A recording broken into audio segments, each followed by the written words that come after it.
I'm good, thanks. How are you? I'm great, thank you for asking. So I'm Miss Ozicki. You can call me Miss O if that's easier for you, and I'm just gonna be filling in today, okay? So if you don't mind, if you could each go around and just say your name. If we could just start with you, the gentleman with the black jacket here.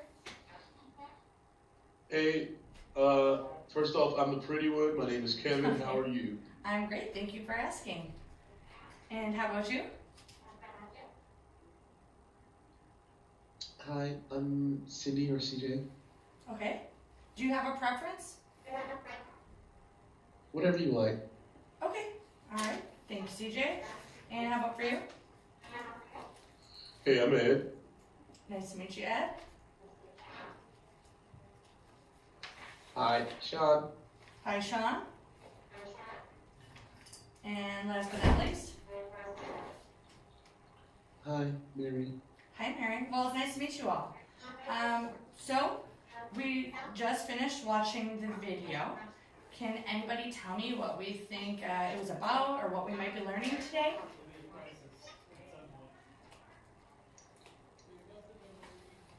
Sean? Yeah, we watched a video about how bills are made and somewhat of how government functions. Okay, right, exactly. So that's kind of just going to lead us into what we're going to talk about today. We're going to be talking about our government, kind of the structure, and kind of the basics of how it works, all right? So in front of you, you have a little graphic organizer there. So we're going to kind of go through, fill that out as we go along, okay? So first off, there was 3 branches of government that they talked about in that video. Can anybody tell me one of them? Anybody? Ed? Yeah, you want me to tell you all of them or one? Go. You can say all of them if you want. That's fine. All right, cool. The first one was there was the legislative, Okay, good. and then you had the executive, Yep. and then you had the judiciary. Yeah, exactly. Judiciary or judicial branch. Perfect. Excellent job. Okay, so Thanks. let's go ahead on that graphic organizer. There's those 3 triangles. You can put any of the branches in either boxes. Let's start with the top, for example. Let's put the executive branch on the bottom line of the triangle there. Okay? And then in the other 2, on those bottom lines, we'll write legislative and judicial. Everybody have those written down? Yep. Everybody? Okay, great. Okay, so now that we have the 3 names of the branches, let's get a little bit more specific. So for example, the executive branch, what do we call that in our government today? Who makes up the executive branch? Does anyone know? Sean? Yeah, the executive is made up by the president, but he actually doesn't do it all by himself. He has a cabinet as well. Yep, he does. So the president and also the vice president is considered to be part of the executive branch as well. So good job. So on that. Yeah, but the vice president is just there for looks. He doesn't do anything. Well, some people do argue that, but he still is considered to be part of the executive branch. So good. So let's go ahead and in the parentheses under the executive branch box, let's go ahead and write president. Isn't the vice president more like a paid sidekick? He's just there to like pep him up, you know, like his hype man. Well, the vice president does have some of his own duties and responsibilities too, and arguably one of the most important things is that he 99.9% of the stuff he does is just like hype up the president. He doesn't do anything other than just like talk. Well, you could argue that, but like I said, he does do some things. He does assume all responsibility of the president if the president can no longer form his position. So that's something that's important to keep in mind too. All right? Yeah, but that's if like the top guy's taken out. You know what I mean? Yeah, or until then, he's just chilling out. Well, after class, maybe at the end of class or tomorrow, we'll go into a little bit more details of what the exact duties of the president and the vice president are. But for now, let's keep going with our graphic organizer. All right. So underneath the legislative branch, what's kind of the more common name for that, or what does that all entail? CJ, any thoughts? Yes. The legislation comes out of the legislative branch. Right. Can you think of another word that we might call that? Train wreck. Not exactly the word I was looking for. Does anybody else have an idea of what makes up the legislative branch? Well, that's what my mom calls it. She says it's a train wreck and a dumpster fire. Well, I've heard that before too, but I'm looking for the specific term, the one that you're going to find in a textbook more so. Congress. Yes, exactly. That's exactly what I was looking for. Nice work. So Congress is what makes up the legislative branch. Now, can we be a little bit more specific? Does anybody know what makes up Congress? A train wreck. Okay, not quite what I was looking for. So there's basically two parts of Congress. Anybody have any ideas? Yeah, Sean? Yeah, you have on one side you have the House, and on the other side you have the Senate. Yeah. So you have both of those parts. That's exactly right. So both those parts make up Congress, which make up the legislative branch. Excellent work. Okay, and then so the last branch, the judicial branch, what do we call that, or what does that make up? Mary, do you have any ideas? What's the question? Oh, I was just asking the judicial branch. What makes up the judicial branch?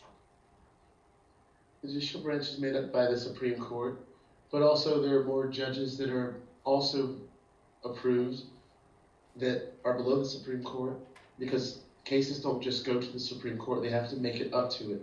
That's exactly right. So you're talking about kind of local government, things like that. And then the Supreme Court is kind of the highest level of the court system. But nice work. Excellent job, Mary. Okay, so does anybody know how many judges sit on the Supreme Court? Are you asking me or anyone? Anybody can answer. If you have the answer, though, feel free. Yeah, Ed. 9. 9, exactly. And why do you think it's an even number? Why do I feel like it? Yeah, do you have any idea of why there might be 9 specifically, or why it's an odd number? Keep them guessing. To keep them guessing? Okay. Sean, do you have any ideas? Yeah, they have 9, so hopefully I think that's a balanced viewpoint. It's not all people that think the same thing. Well, right. And another thing, too, is 9, so that way when they vote on things, there can't be any ties, right? If there's an odd number of people. Yep. All right, awesome. So under the Supreme Court box, you'll see the little pound sign, looks like a hashtag. So that stands for number. So let's go ahead and put 9 by that under the judicial box to mark down that there's 9 members of the judicial branch on the Supreme Court. All right. So we kind of went over it already, but let's just retouch on this. How many people sit on the executive branch? Numero unos.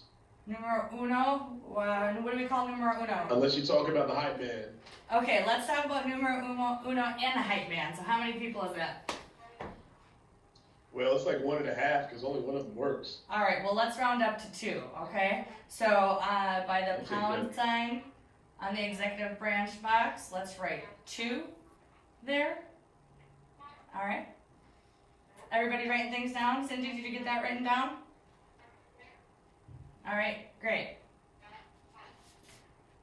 And this one's a little bit harder, a little bit bigger. How many people do you think are on the legislative branch?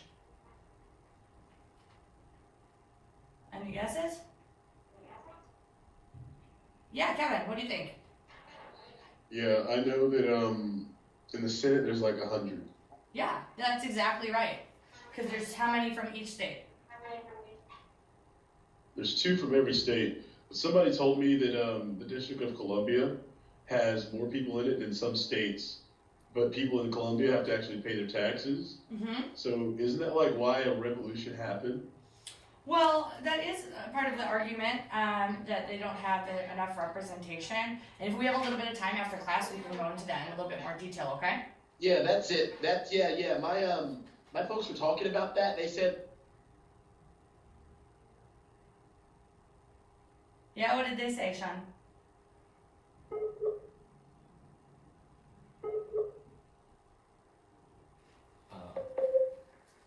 they're like second-class citizens. They get taxed, and they have like no rights compared to like other states, and they have no representatives. Yeah, and that's something a lot of people argue, that it's not really that fair. So let's wait till after class. Let's get through this first, then we can talk about that a little bit more and get your kind of thoughts about that, okay? But let's get through this first. All right, so we already went through that there's 2 members of the Senate for every state, so 100 people in the Senate. Does anybody have any idea how many people are in the House of Representatives? Yeah, Ed, what do you think? Yeah, in the House is over 435. Yeah. 435, that's exactly right. So total amount in the legislative branch is going to be 535. Exactly, good job you guys. All right, so make sure now that on the little hashtag or pound sign that you write 535 under legislative branch.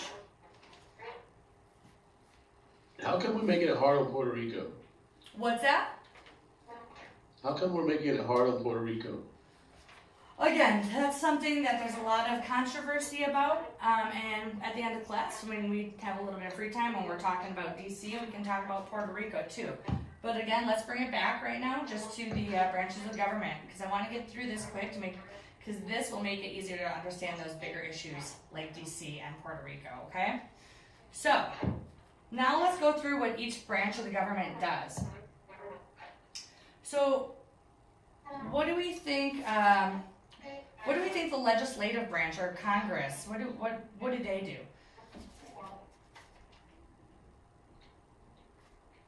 No guesses? Well, my mom says it's a train wreck, so not much. Okay. Sometimes because there are a lot of different opinions, it's hard to get things done. So sometimes that's why people think like that. But the legislative branch actually, they're in charge of making the laws. Okay, and who do we think enforces the laws as far as the branches of government go? Mary, do you have any idea? Yes. What do you think? Well, the judiciary is supposed to, or the judicial branch of government is supposed to enforce the laws, but it seems that there are more and more people are feeling that there are some people within the judiciary or judicial system that are not actually following the law. They're kind of protesters, and they do things that the rest of the country actually doesn't go along with. Yeah, well, there is some thought that, not our elected officials and appointed officials don't always represent our best interests. But the judicial branch is actually more in charge of interpreting the laws, whereas the enforcement of the laws is typically held more with the executive branch or the president. Okay. And stop simulation?